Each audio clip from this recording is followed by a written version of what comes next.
मराठा आंदोलक मनोज जरांगे पाटलांना आज नारायणगडाच्या नारळी सप्ताहाला भेट दिली होती। स्वतः हजर झाले होते।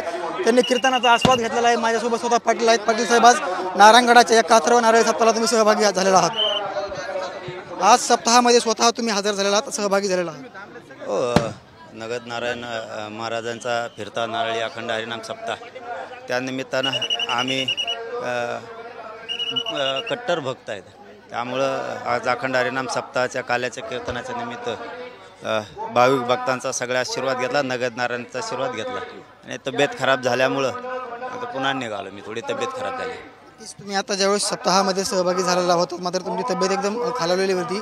नक्कीच आता इथून पुढे तुम्ही उपचार कुठे घेणार आहात? उपचारासाठी कुठे जाणार आहात? नाही, उपचारासाठी नाही, मी अगोदर अंतरवालीला जातो, बरं वाटलं ठीक, नाही तिथं डॉक्टरला बोलवून घेतो। ते काय होतं, लय शरीराच्या त्या मस्त वाटतंय जावं समाजापर्यंत होतं, पण ते उपोषणामुळं लय त्रासच लय होतो, वेदनाला येत। काय आज नारायणगडाला काय आशीर्वाद मागितले तुम्ही? नारायणगडाचा आमच्या पाठीशी हमेशाच बळ आशीर्वाद आहे, कारण आम्ही कट्टर भक्त आहेत।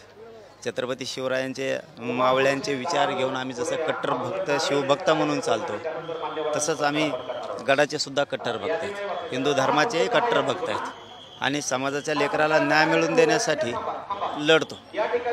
मंत्री उदय सामंत आणि तुमची भेट झालेली आहे, काही चर्चा झालेली का आरक्षणाच्या विषयावर? काल उदय सामंत मंत्री आणि तुमची चर्चा झाली, भेट झालेली आहे, तुमच्या कार्यालयाला त्यांनी भेट घेतलेली आहे। आरक्षणावरती काही चर्चा झाली का?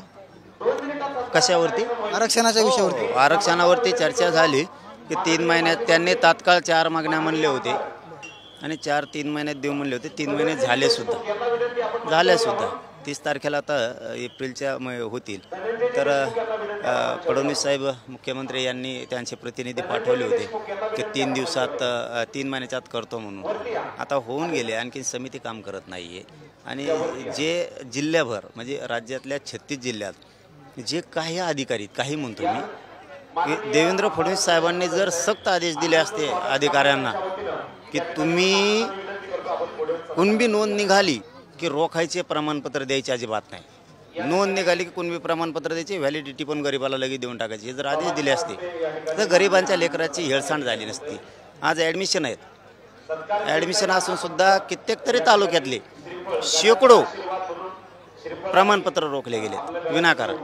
आता आम्ही मागणीच करणार आहे, आपल्या साम चॅनलच्या माध्यमातूनही मुख्यमंत्र्यांनाही सांगतो आणि त्या अधिकाऱ्यांना सुद्धा सांगतो की तुमची जो कोणी काटकसर करणारे, नोंदी सापडलेल्या असून प्रमाणपत्र द्यायला नाही, व्हॅलिडिटी द्यायला जाणून बुजून देणार नसलेला अधिकारी जे काय त्यांची यादी करून सरकारकडे देण्यात की त्यांना निलंबित करा, सगळ्यांना सस्पेंड करा म्हणून मी आता मागणी करणार आहे। आणि मी एकदा ती गोष्ट लावून धरली तर त्या अधिकाऱ्याला घरीच पाठवीन खडी फोडायला, कारण मी जर एखाद्या अधिकाऱ्याच्या मागं लागलो तर त्याला खडी फोडायलाच पाठवेन, कारण विनाकारण काही अधिकारी जाणून बुजून प्रमाणपत्र देत नाहीत आणि व्हॅलिडिटी देत नाही आहेत विनाकारण।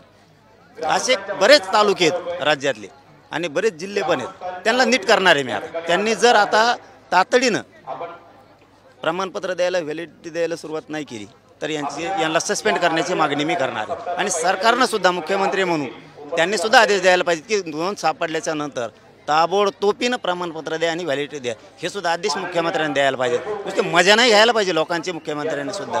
शेवटी आमचा संयम आता किती दिवस, 2 वर्ष झाला आम्ही संयमाने, किती दिवस संयमाने राहायचं। आता जर आमचा संयम सुटला तर याची भयंकर मोठी किंमत मुख्यमंत्री देवेंद्र फडणवीसांना मोजावी लागणार। बाबा, तुम्ही उदय सामंतांना ही गोष्ट कानावरती घातली का? हे सर्व प्रकार तुम्ही उदय सामंतांच्या कानावरती घातले? हो, सगळं त्यांना सांगितलं। केसेस मागं घेऊ म्हणले होते, राज्यातले आणखीन घेतल्या नाहीत।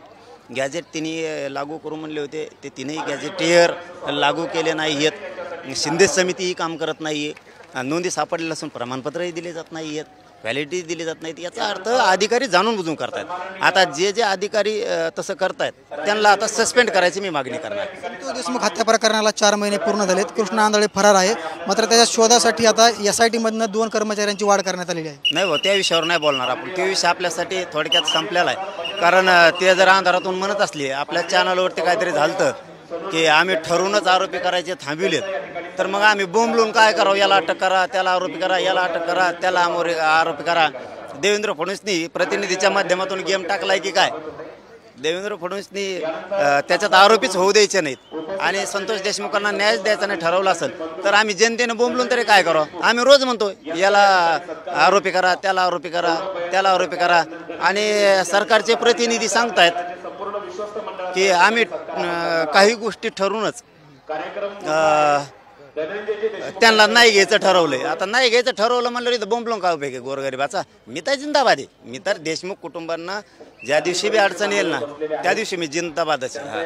सोड म्हणा तुम्ही त्यांना त्या आरोपीला, मग कळन तुम्हाला काय आहे. मी जिंदाबाद आहे. सूर्य धसांकडे आहे. हे का मला काय माहित नाही बाकीचं, पण जे सत्य ते बोलणारा माणूस आहे मी. मी सत्य बोलणारा माणूस. मी कोणाचं नावं घेत नाही आणि मला कशाचे देणं घेणं पण नाही. फक्त जे सत्य आहे ते मी बोलणार. हा एक गोष्ट खरी आहे, मी खरं बोलतो म्हणून तर माझ्या समाजाला पटत आहे. मी खरं बोलतोय म्हणूनच माझ्या समाजाचा माझ्यावर विश्वास आहे ना. जे आहे तेच आहे ना. जर तुम्ही आता ठरवलंच असेल, देवेंद्र फडणवीस सांगितलंय तसं, तसं जर डाव देवेंद्र फडणवीस टाकला असला संतोष देशमुखांना न्याय नाही द्यायचा, आम्ही घेऊ कसं घ्यायचं ते. सोड म्हणा तू त्या आरोपी, मग सांगतो त्या आरोपीला कच का काय असतो. मनोज जरांगे पाटलांना थेट आता सरकारला इशारा दिलेला आहे. नक्कीच पाहायला गेलं तर संतोष देशमुख हत्या प्रकरणातले आरोपी कोण सोडतोय त्याच्याकडे मी बघतो आणि संतोष देशमुख यांच्या कुटुंबियांना न्याय द्यावा असं देखील मनोज जरांगे यांनी म्हटलेलं आहे. कॅमेरामॅन इरफान मोहम्मदसह मी योगेश काशीद, साम TV, पिंपळनेर, राक्षस भवन, बीड. देश विदेशातील प्रत्येक घडामोडींचे लाईव्ह अपडेट मिळवण्यासाठी आता साम टीव्हीच्या सर्व सोशल मीडिया प्लॅटफॉर्मला लाईक, फॉलो आणि सबस्क्राईब करा. तसंच सर्व नोटिफिकेशनसाठी बेल आयकॉन प्रेस करायला विसरू नका.